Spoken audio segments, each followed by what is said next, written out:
तर सोलापुरात पाईपलाईनला गळती लागली। उजनी धरणातून पाणी पुरवठा करणाऱ्या पाईपलाईनला गळती लागली।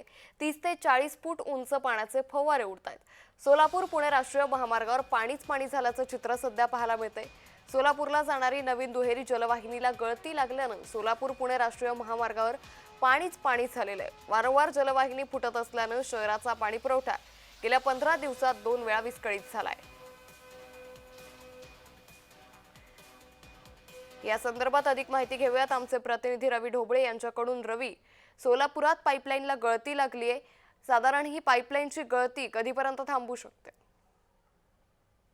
निश्चितच अंकिता, आपण पाहू शकतो, दृश्याच्या माध्यमातून पाहू शकतो की सोलापूर येथील लांबोटी येथे जे आहे ते दुहेरी जलवाहिनीला जी मोठी गळती लागलेली आहे। जवळपास 30 ते 40 फूट उंच हे पाण्याचे फवारे उडताना दिसत आहे।